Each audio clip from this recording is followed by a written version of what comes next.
And we are live. Hello, everyone. This is My Two Cents. Welcome back to your weekly update on the current COVID-19 situation that's going on worldwide. I haven't quite decided what to call this podcast yet, but this will be the third time we've held it. And I think we're just going to keep this up so long as this situation keeps going. I'm going to warn everyone beforehand. We have had some technical difficulties backstage before the stream even started. And StreamYard issued a statement saying that because of the high bandwidth and a lot of people using the internet right now, they have been having some technical difficulties. So if anyone drops out or there's any problems with the stream, I apologize beforehand. We'll just try to roll with it as best we can. Right now, it's just me, Filthy Heretic, and Nate the Volunteerist. We'll see if SO and Night Shift are able to join later on. But we're just going to talk about everything that has happened since our last podcast, and boy, there has been a lot. So obviously, I called this stream "The Rationing Begins as the Crackdown on Liberty Continues," and I decided to open with that because I have noticed, at least in my hometown, and I know many other parts of the United States and around the world, retail stores are beginning to ration. If you go into grocery stores, there are certain items, toilet paper, eggs, milk, that they have signs that say the state has effectively told us that you are not allowed to buy more than X number of these items. Reason being, of course, the reason they're doing that is because they have also been told by the state that they can't raise the price in order to compensate for the increased demand, which I have a video about that's going to be premiering on YouTube tomorrow, and it's already available on BitTube and BitChute. But that hardly cracks the surface of everything we've seen going on this week. So without further ado, let's jump right in. Perhaps one of the biggest headlines this week that I think is worthy of discussion. Everybody remember in Star Wars Episode 2 when Emperor Palpatine is given his emergency powers in order to deal with the crisis of the Clone Wars? Well, that's basically what has happened in the nation of Hungary. Reporting from The Guardian, in the nation of Hungary this past Monday has now effectively established martial law. The Prime Minister Viktor Orban now has he can rule by decree, executive decree, for an indefinite period of time.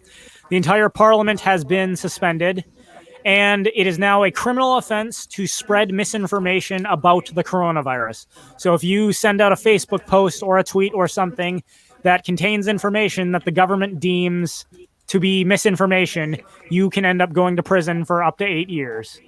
Of course, presumably, the good prime minister is going to give up all this authority when this is over, but I just wonder if anyone really thinks that's going to happen.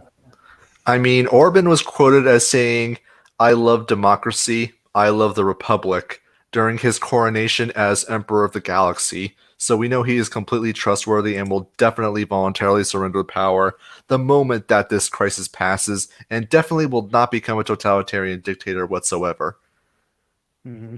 And of course, in the United States, it's not quite gone to that extreme yet, at least not officially. But I do notice this whole combating misinformation thing. Most local news stations, the large mainstream media outlets, but also local news stations, papers, moms groups on Facebooks are all putting out these memos about how to fight misinformation about coronavirus. Make sure you're going to the CDC or coronavirus.gov to get the official narrative, and make sure you do your part to squash rumors.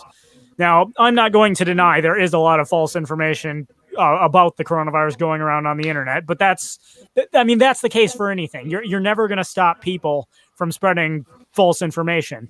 The question is, whose job is it to decide what is and is not false? Should it be the individual consumer, or should it be the government? And if it's the government, what's to say? How do you know they're being truthful? I mean, after all, the United States has already come out and said that the Chinese government has been less than honest about this whole thing from the start, which is undoubtedly true. But how is it that we're supposed to trust what the United States puts out about it? How is it we're supposed to trust what Hungary or any other government puts out about it, especially when they're all so concerned about combating misinformation? That is the question. Who really should be deciding what is misinformation? You doing the research for yourself, or government, who then subsequently throws you in prison for spreading misinformation. Here's a better question. How do you know if what the government's putting forward is is misinformation or not? I mean, we were talking about this before the stream started, that ultimately, since they're backing what they believe to be misinformation by with government force, you can pretty much guarantee that there's going to be situations where people are going to be spreading information that they believe to be absolute proof, with evidence, with firsthand sources, with even empirical evidence in some cases, but they'll still be slapped with that 8-year jail sentence because it didn't fit the official narrative that the Hungarian government wanted to put out. And goes without, and I think it goes without saying that this is entirely meant to just control the narrative, control propaganda. But yeah, I mean, I don't know if there's really much else to say about at least that particular aspect of it. Mm-hmm. I mean, and it looks like we lost Nate, so he was having some connection issues. So we'll see if we get him back. Yeah, and I'm pretty sure that I mean, we're well past the point where any sort of censorship is even going to be possible. There are already a lot of technology that allows for the spread of information outside of mainstream websites, mainstream sources. Like encrypted, like peer-to-peer encrypted information is peer-to-peer. I'm sorry, encrypted peer-to-peer transmissions, connections, and that sort of thing allow for people to talk to each other, to communicate without the government being able to stop that. And this will allow for the spread of information, including misinformation. But you know what? The spread of misinformation might actually be a good thing because it means that we have more information. It means that we have more sources, and it means that we have more ideas being spread around. Some of it's going to be bunk, some of it is going to be outright lies, either because of the government or because of just bad actors who just want to mess with people's heads. They're going to spread it around. But it also means that there's going to be people like you or I who are going to sift through that information, are going to figure out where the kernels of truth are, and we're going to spread it around. There's going to be an entire industry developed around people trying to figure out like what is the truth and what is just outright propaganda. The problem is that when you have the Hungarian government coming in and saying this is what the truth is, it basically narrows down the possibility of what the truth could be to a single hegemonic narrative that is ultimately only going to be as effective as the people are willing, in terms of how willing they are to accept what the government tells them as complete truth. I mean, the sheer fact that you have to back the narrative up with violence, with government violence, is very clear proof that the Hungarian government does not believe that people will accept their narrative voluntarily. In other words, they know it's bullcrap. They know it's contradictory. They know it doesn't make sense. But that doesn't matter because it's so important that their great ideas be spread around that it's mandatory. Mm-hmm. I mean, all governments operate under the assumption that all good ideas are mandatory.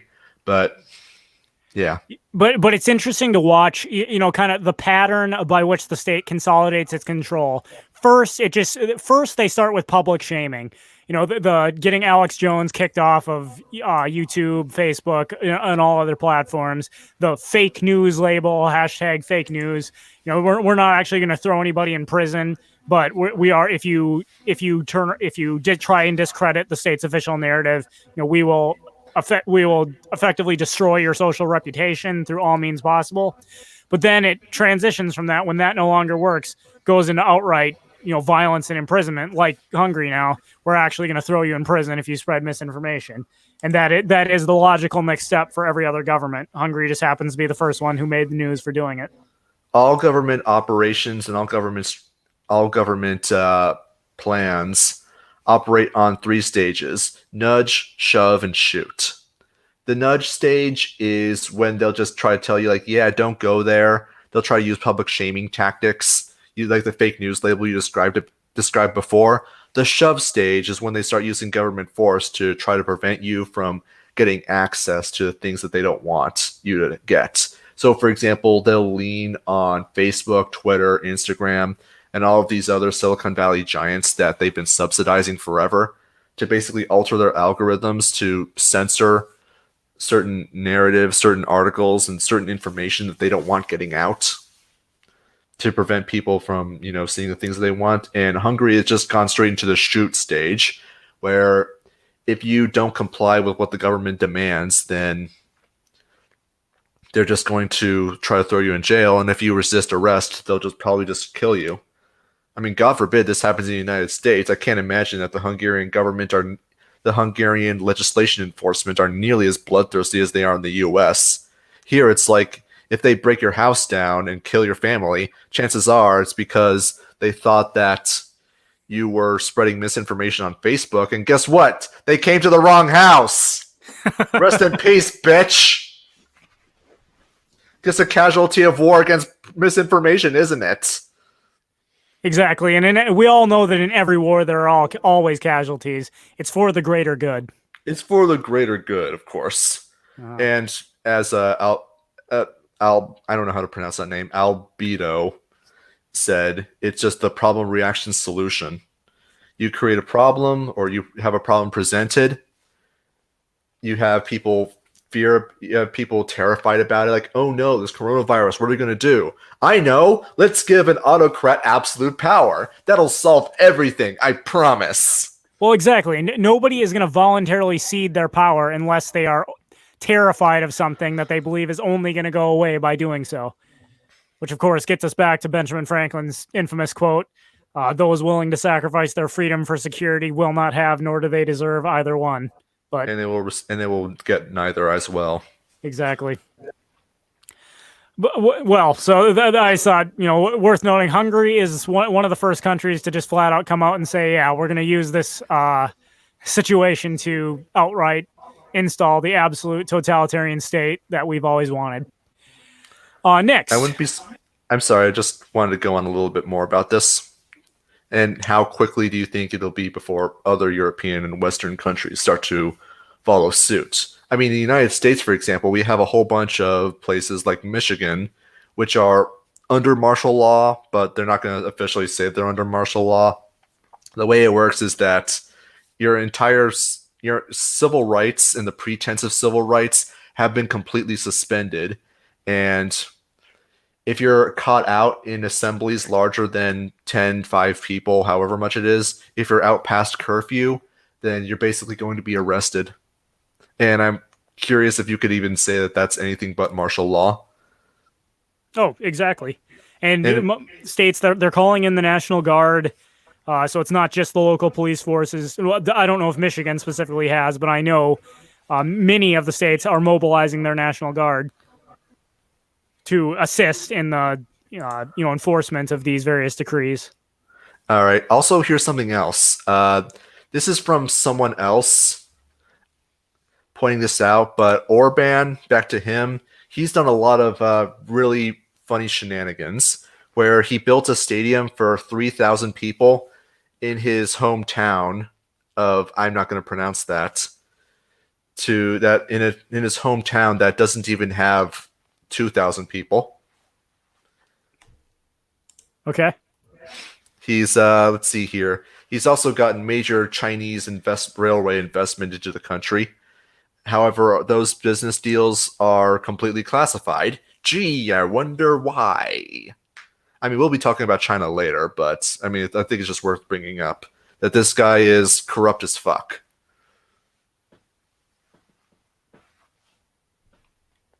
Hello?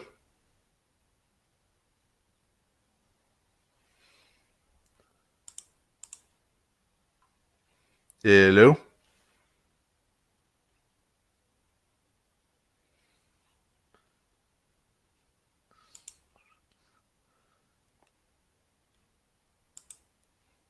Can anyone hear me?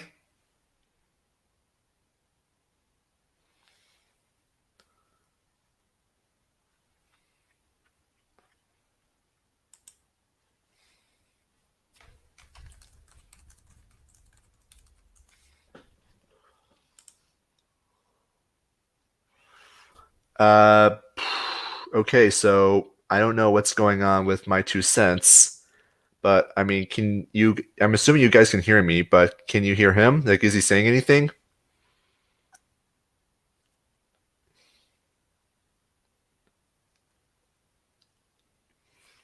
Hello. Hello. Hey, Okay. sorry everyone. Like I said, from the start, StreamYard gave a message saying there might be some connection issues. So it looks like I got kicked out, but I'm back in. All So right. I hope Filthy had plenty to talk about while I was gone. Yeah, I basically just mentioned about how Orban is incredibly corrupt, Hmm. and he's probably gonna be subjugated and thrown into debt slavery to China. All right. So next on the list. So President Trump, as we all know, in his State of the Union address recently said America will never be a socialist nation. Interesting, since he is now actively working to nationalize several major industries. I know last week we talked about how GM and Ford, under the Defense Production Act, have been commissioned by the government to start making ventilators. This week, the company 3M, which is responsible for making the N95 respirator mask that's used in hospitals and by other various organizations for protection from infection, was basically exporting N95 respirator masks to other countries like Canada and Mexico. Donald Trump was not very happy about this. He said we should not be sending masks to other countries when Americans and still need these masks. So, under the Defense Production Act, he has effectively nationalized 3M and said they cannot export respirator masks to other countries.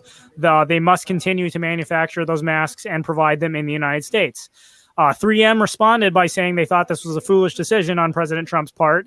If we if we stop living up to agreements with other countries could retaliate in kind, and they could be left without the resources that they need to keep making the masks or other resources that are desperately needed right now. Of course, Donald Trump doesn't seem to care. He knows better what the American people need than the American people who are and the various clients that are paying for these masks do. So we're going to nationalize 3M just like we nationalized Ford, GM. And heck, what else are we going to have to nationalize? After all, this is a crisis. And in a crisis, we've got to do everything necessary to ensure that the American people get the things that they need. I want to correct you on something real quick on what Trump said during the State of the Union address. You said that he said that America will never be a socialist nation, but you neglected to mention what he said afterwards. What he actually said was America will never be a socialist nation unless something really scary happens and we have to do things that require us to take other people's private property to produce things that I think are valuable. So while we don't want America to be a socialist nation, I don't want you to interpret this as some sort of hard and fast principle based on what I actually believe. We're very flexible on this, you guys. I mean, Yes, obviously, that's what exactly. he said. Exactly. And you know what gets me is the MAGA crowd is going along with this because Donald Trump is their hero. He could never do anything wrong, and of course, he doesn't want to do this. This is just because of the crisis. You know, this is such we're living in dangerous times, and we just have no other choice. Of course, anyone. Naturally. Yeah, of course, anyone who understands basic economics knows this is doomed to fail. The government does not have nor can it even in principle possess the levels of information it would need to accurately know how many masks, how many respirators need to get manufactured, not only manufactured, but where they need to go as opposed to should they go to this, this city as opposed to that city.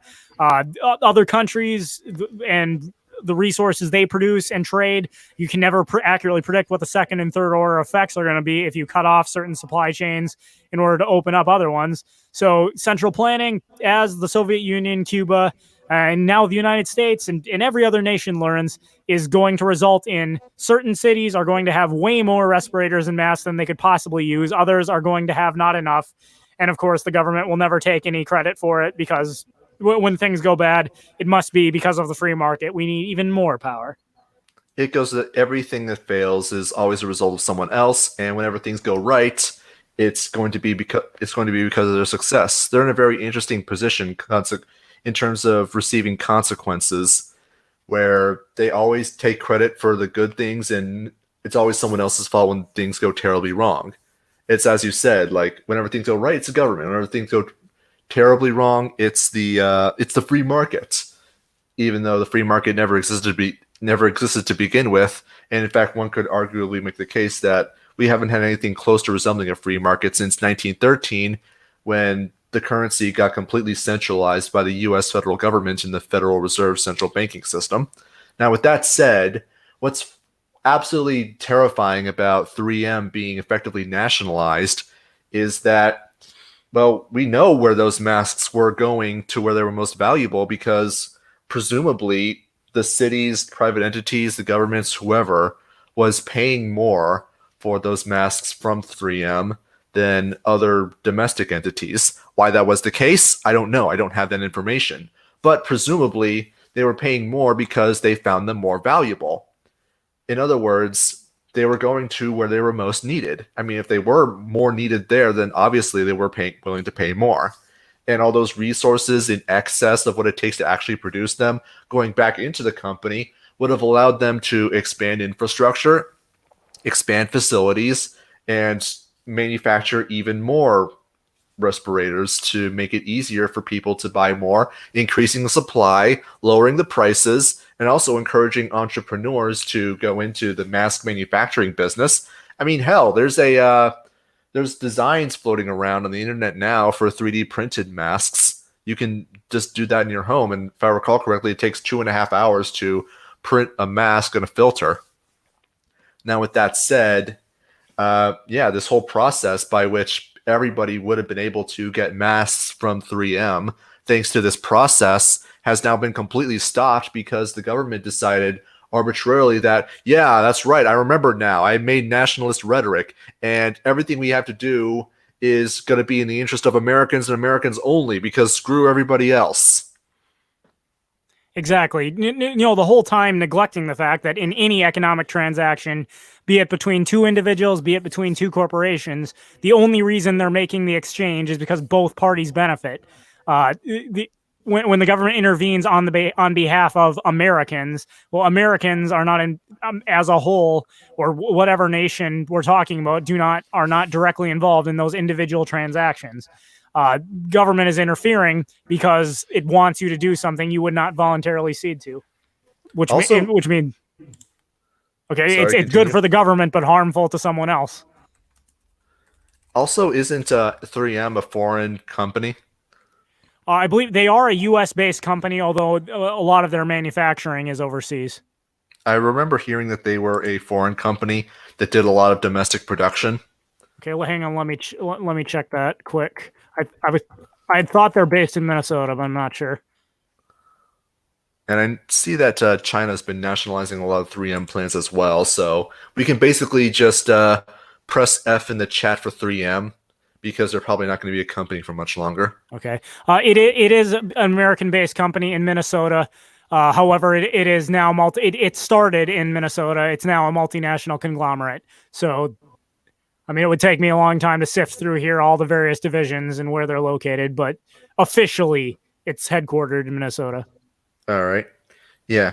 But the point is that yeah, they were basically guaranteeing that there's going to be shortages where there's going to be shortages, surpluses where they're not needed. And it's going to be entirely and the agenda and production is not going to be based on where they are most needed as indicated by price signals, but where it is most politically expedient to send them. Mm-hmm. And of course, it's because the government wants to be able to wants control of the resources so that they can unilaterally decide where resources go.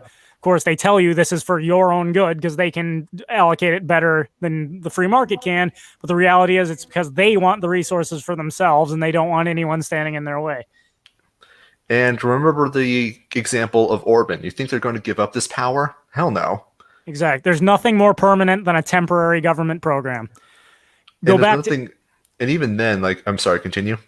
I was going to say, go back to any one of FDR's programs in the 1930s during the Great Depression that were supposedly supposed to be temporary. They're all still here today. The only ones that aren't are ones that were directly repealed by the Supreme Court in like 1935 and 1934. And suffice to say, there's still a huge number of them. Mm-hmm. Now, with this in mind, like, what other companies are going to be on the chopping block? You know that, like, in multiple states, that there's many states. I think all but 9 of them have closed down a lot of companies that are deemed to be non-essential. And of course, what is non-essential is determined arbitrarily by the states themselves and is often subject to revision. But that said, how long until what is determined to be an essential industry is going to be nationalized out of a belief that somehow private entities are incompetent to handle a crisis, and what we need is a totalitarian central planning.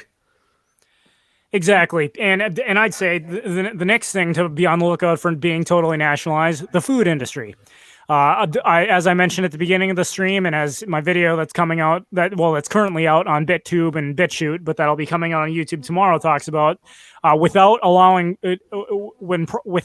prices to rise and fall with supply and demand, inevitably you get shortages, which is what's the result of all these government laws against so-called price gouging. Well, now, at least in my hometown, and I'm sure it's the case in many others, local governments are telling grocery stores and other retail businesses that they have to ration certain goods. You cannot allow any shopper to buy more than a certain amount of this good. Well, rationing is of course, when done at the local level, the state level, the federal level, I mean, that is the first step toward the price controls are the first step. Rationing are the second step. And outright nationalization of the industry is the final step. So it started with the laws against price gouging. It's moved into the rationing stage, and before long, I don't think it's gonna be long before there are gonna be discussions about outright nationalization of the food industry. I mean, once you get to rationing, I'm pretty sure you're already at the nationalization stage, because you're basically having a government bureaucrats determine how private entities or nominally private entities get to use their resources, get to distribute resources, how shipping companies are to distribute their resources. And it's going to be just this huge mess of central planning that I'm actually kind of unironically in full support of, if only because it's going to be incredibly, incredibly profitable for black markets. But that said, though, what's it called? Yeah, I can definitely see that the food industry, that grocery stores and food distribution, even farms, are going to be nationalized. And because of the economic calculation problem, we can pretty much guarantee that it's going to be absolutely horrific and also entirely unnecessary. Exactly. Food is going to be, you're going to have food spoiling and not being eaten in places where there are abundant surpluses, and then there are going to be other places that people are absolutely starving, even though the food that exists to feed them and is, spoiling on the docks or some truck that's not being driven somewhere else. Very much so. Okay. And sorry, I wasn't. Go ahead and finish, and then I'll move on to the next thing. Yeah, I mean, this is what I was talking about before with a nudge, shove, and shoot. The nudge is they're recommending people to not hoard. The shove is laws against so-called price gouging and preventing people from getting certain amounts of a food, restricting when they can and cannot go. And the shoot part is the outright nationalization, and as well as ordinances against hoarding. If I recall correctly, I can't remember in which municipality, but there are some counties in the country where police go door to door, and if they determine that you're a hoarder, that you'll be arrested and your property confiscated. Mm-hmm. And if government arbitrarily deciding how much of a certain piece of property constitutes hoarding, thereby giving them the right to seize your property and throw you in jail. What is that but totalitarian government? I mean, at this point, people who are still saying that, this is still a free country, the government doesn't have the authority to do certain things are unconstitutional. I mean, this is the proof positive that the government does not care about the Constitution. The Constitution either authorized the government that we currently have or was powerless to prevent it. Either way, the Constitution is not fit to exist.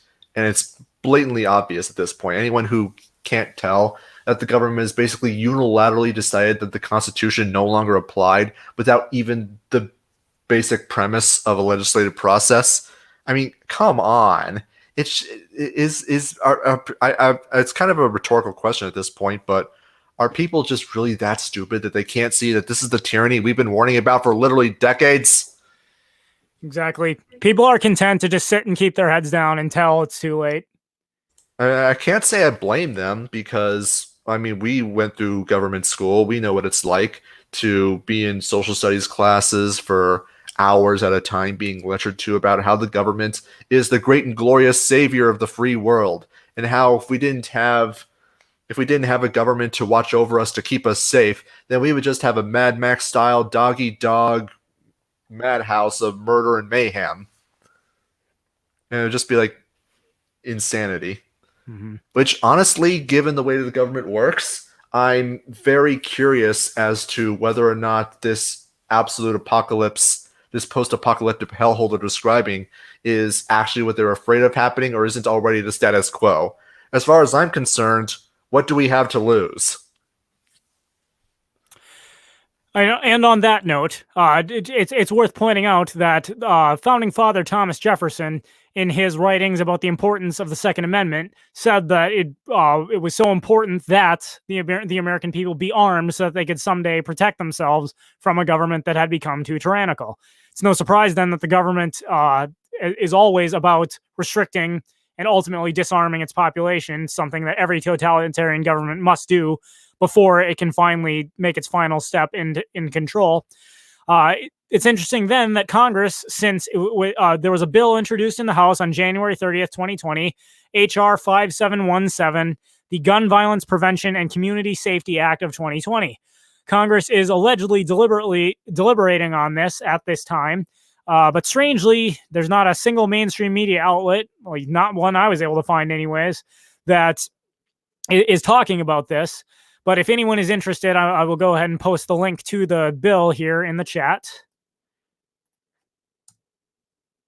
And I hope YouTube doesn't. Now, I just put the link into the chat. Let me know, everyone, if you can see it. If not, it means YouTube has already censored the link. But here are some of the things that are in this bill: license to own firearms and ammunition, state firearms licenses, universal background checks, protecting victims of domestic violence, definitions, restrictions on assault weapons and large capacity ammunition feeding devices. Well, you know what? Those are actually sections. I'll just read through what the titles. So basically, the major sections of the bill are: firearm licensing, background check reform, firearm possession, extreme risk order protections. Of course, that's referring to Red flag laws. red flag laws. Assault weapons and firearm silencers and mufflers bans, firearm trafficking, dealer reform, industry reform, miscellaneous. This is a pretty long bill that was introduced, but that the American people have no interest in talking about right now because, of course, we got a coronavirus crisis going on. People don't need to know what the government's doing about gun control simultaneously. Well, yeah, this is watch the other hand moment. I was telling you about this before the stream started, where when the government wants to do something that would have universal disapproval from the people, they'll typically have the news cycle focused on something else and then sneak it in through the back door. It's what Glenn Beck referred to as a watch the other hand moment, referring to how if you want to see what a magician is doing and how the trick works, take notice of which hand they want you to focus on and then make an effort to look at the other hand. And there you can see basically their sleight of hand at work. With this in mind, like what's going on is that, I mean, I'm pretty sure you've seen mainstream news, at least briefly. It's just wall-to-wall coverage trying to fearmonger about the coronavirus. So what time do they have to devote any attention to this fundamentally totalitarian gun confiscation bill? And yeah, that's what it is. It's gun confiscation. I've said from the very beginning with these red flag legislation proposals that this is the actual gun confiscation that liberals, that socialists have been promising to us never would happen in this country. We're not going to take away your guns, we promise. Well, this is what taking away your guns looks like, because all that needs to happen is that you get some government agent, some cockroach, some teacher, or even a very paranoid family member or friend to just say like, yeah, this person has guns and they're crazy. And then armed thugs will come to your house and take your guns and then shoot you if you don't comply with their arbitrary dictates. Tell me again that we live in a free country. Tell me again about how the Constitution protects our rights. Mm-hmm. And when they say we're never going to directly confiscate your guns, they mean they'll never say it out loud. They'll hide it amongst, the text of this extremely long bill. But think about it. If going through the sections of this bill, so at the beginning, firearm licensing. Who determines?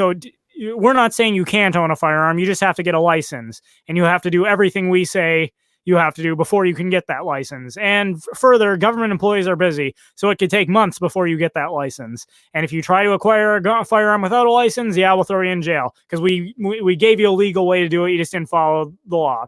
Background checks. Okay, how long does it take to complete a background check? Who's responsible for completing it? What kind of things disqualify someone from owning a firearm?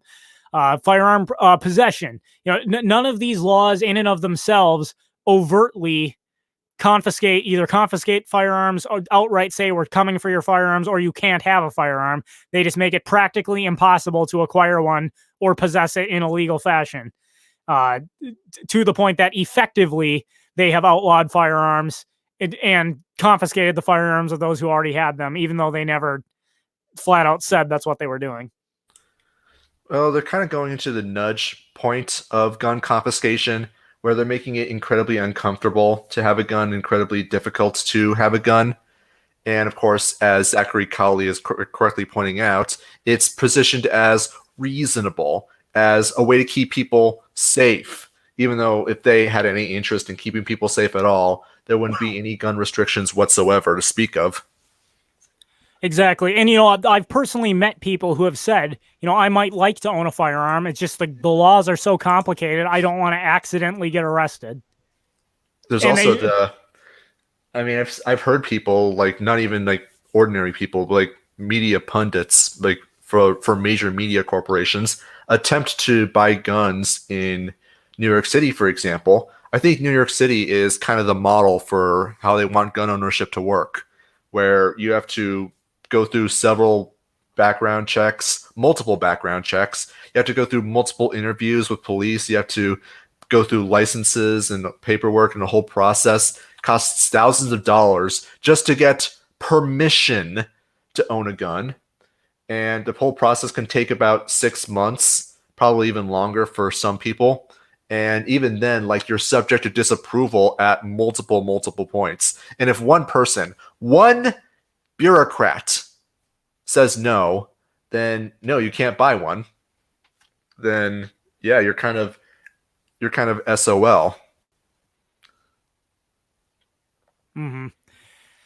All right. And like, is there more to say about this? Like, they're clearly trying to sneak it in through the back door. This is obviously gun confiscation, and yeah, they're going to try to dress it up with a friendly face, but it's only a matter of time before we go into put multiple steps. Mm-hmm. And it goes to that saying that the only reason that they would need to do this is because throughout history, totalitarian governments have had to restrict private gun ownership, because if people privately own guns, then they have the means to defend themselves against tyrannical government. Sure, they're not as well armed as the U.S. military or even the cockroaches, the road pirates who roam our streets, but at the very least, like, it's going to make life very difficult for people who are going to try to institute martial law on us. Mm-hmm. Now, Albedo says, are we going to talk about the stimulus bill? Yes, as a matter of fact. I was going to bring up the fact that the stimulus bill is only the first of several that are being discussed, but this whole every American's going to receive something between $1,200 and $3,000 that has now been passed. It's already been pointed out that politicians that were trying to hold up the first stimulus bill are now demanding that a bunch of various things be included in follow-on stimulus bills. Chuck Schumer and Nancy Pelosi are talking about ensuring that more green, like Green New Deal type provisions are put in further stimulus bills. So beyond the gun control, there's plenty of other spheres of state control that they're looking to expand upon. But the the whole thing with the stimulus bill is that I am oversimplifying here. It's more complicated, but it's really not. And what I mean that is that there are a lot of steps that the government has put in place to make this look more complicated than it is. But effectively, all that's happening is the Federal Reserve is printing more money and handing it out so that people can feel good about themselves and feel like they don't have to worry about going to work for a little while longer.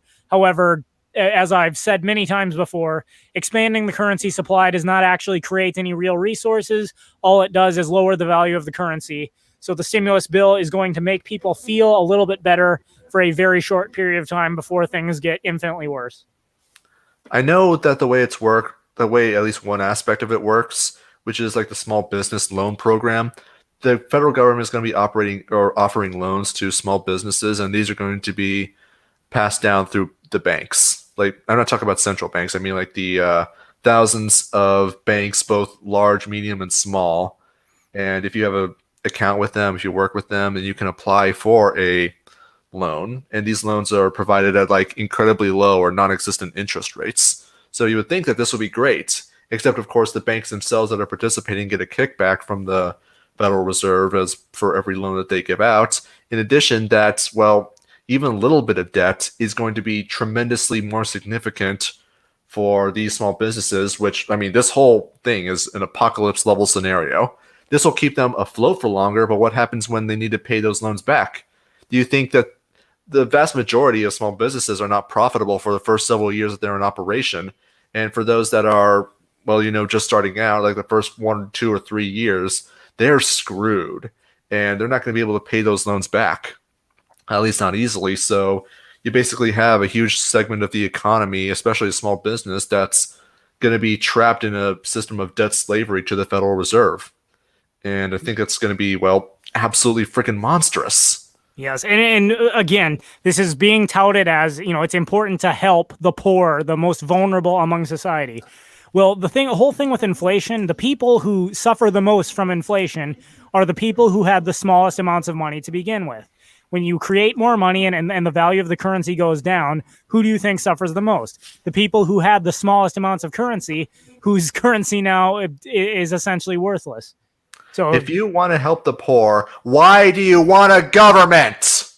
That absolutely baffles me to like, that completely just blows my mind that people would think that you would need the government to help the poor, when in fact it's the government that has made them poor to begin with. Maybe not directly, but there's a whole bunch of artificial scarcity in employment, in how expensive things are. I mean, the government destroys like millions of tons of produce every year, specifically to keep the price of food high, unnecessarily. Mm-hmm. I challenge anyone to give me just one government policy that is allegedly intended to help the poor, that does not in fact help the government and the politically connected while hurting the poor. I mean, so far, is to continue. I've so far not found one person who's proposed a single policy that I haven't been able to show actually disproportionately hurts the people it's supposed to help and helps the insanely rich and politically connected. Question. Yes. Do politicians count as poor people? Some politicians go into office poor. I don't know of any that tend to leave it. I mean, I don't know of any congressperson that came out not a millionaire. Exactly. But that said, I can't think of any, so I don't think that really exists. I like this one. Printing money can produce goods. It produces toilet paper. I mean, that's true. I mean, considering that the CARES Act is going to cost $6 trillion, and I suspect it's actually going to cost $10 trillion, we can pretty much expect that this toilet paper shortage is going to solve itself. The other day, I saw a meme that was going around. A guy and a girl are sitting talking, and the girl says, "So what do you do for a living?" And the guy says, "I make toilet paper." And then the next image is her giving him a blowjob. Okay. Yeah, so bad joke, but what it has to do with how desperate people are to find toilet paper right now. Mm-hmm. But anyways, yeah, the U.S. dollar is effectively worth about as much as toilet paper. You might as well use it for toilet paper. With the levels of inflation that are going to take place, you might as well use it for toilet paper. I mean, what else would you use it for? Buying and exchanging goods and services? Unfortunately, the time to buy gold and silver and crypto was last month. Yeah, exactly. And I'll say again for those watching, it's never too late to start preparing. Obviously, if you haven't, now's the time. But yeah, the time to buy precious metals, crypto, and stock up has come and passed. But at this point, it's do what you can. Just know that if right now, if you have lots of money in the bank that you are counting on for a rainy day, do not do not have your savings in a national currency. You will get burned. At the very least, exchange it for actual resources or things that have utility now, because all the money, all the cash in the world hidden under your bed is going to be worthless. There are websites you can buy gold and silver from, and yeah, they're out of stock, but sometimes they get their stock back and you can sneak in something. And there's also exchanges for cryptocurrency you can get. I'd recommend you avoid centralized exchanges like the plague, but honestly, it's better than nothing. But what you gotta do as soon as you buy crypto from a centralized exchange is move it into a decentralized wallet and then move it into another decentralized wallet, because at least that way the government is not, you have at least some plausible deniability when the government comes to you and demands that you turn over your cryptocurrency or you pay taxes on it or do some other stuff. You can just say, no, officer, I gave it away. All right. Well, we're not quite at the hour yet, but that is pretty much everything I had to talk about for this stream. I guess I'll take a look at the chat here. If anybody has anything else they'd like us to address, by all means, go ahead and put it out there. All right, well, let me think here. I know there's something else going on, but can't quite I can't quite recall what it was. Just let's look and see what's going on in the chat. Zachary Colley says baseball versus football. Discuss. You're asking the wrong person because I don't follow either of those. I'm not a fan of sports ball whatsoever. So it's just like baseball versus football. It's like strawberry ice cream versus I don't know, almonds. I'm a football man myself, but yeah, I haven't really been following it recently, anyways. Albedo mentions Hollywood, especially Disney, is bleeding revenue. Put that up. Yeah, there we go. Yeah, I've been talking to people about this, that Disney presents itself as some massive monolithic corporation that's just going to be with us forever. However, their business model relies on them abusing, or rather just using, copyright and patent trolling and just like gobbling up all sorts of intellectual property. And the trouble is that we're well past the point of transitioning into a new economy, a new political paradigm where the idea of copyright and patents no longer exists. I mean, they might exist formally, but it is so easy to bypass them that it doesn't even matter anymore. I'm making a video about how torrenting is a new counterculture, and I think this is very much going to become the norm rather than the exception that it currently is.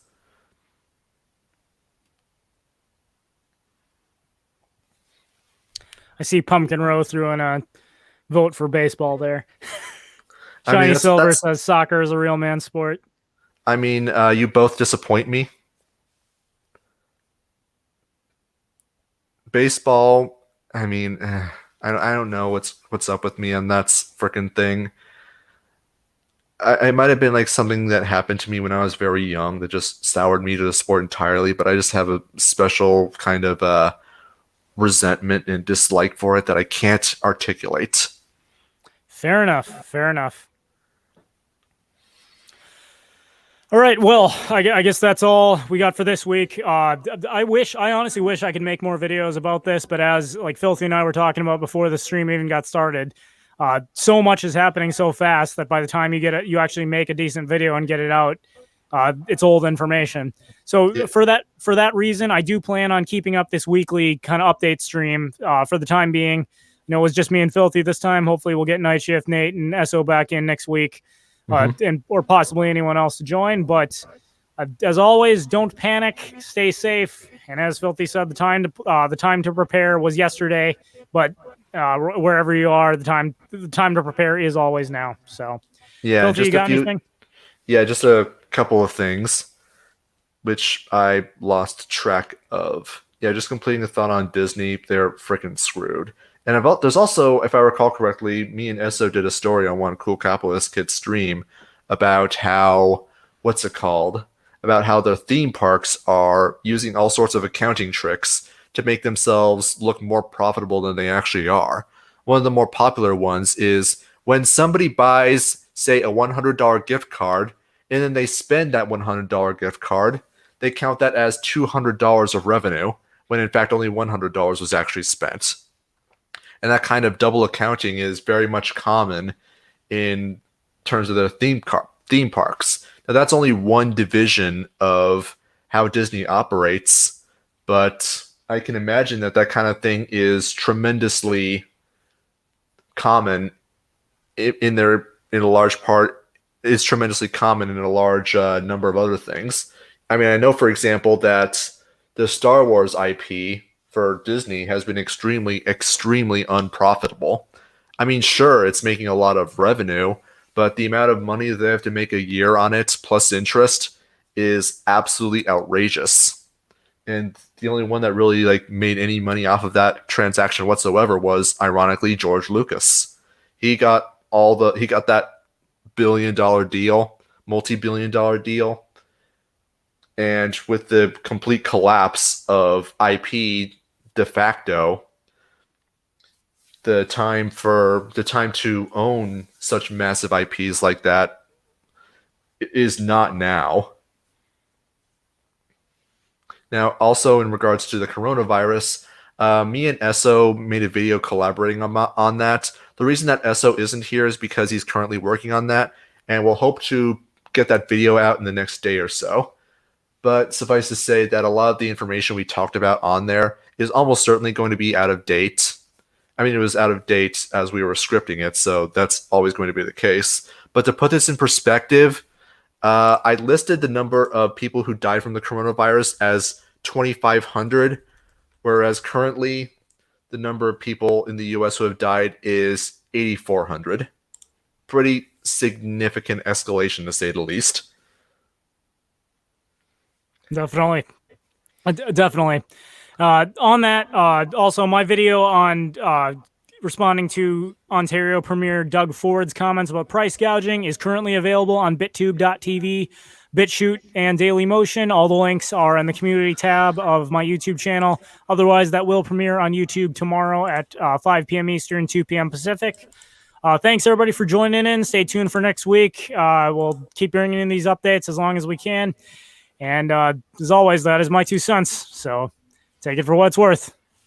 Bye.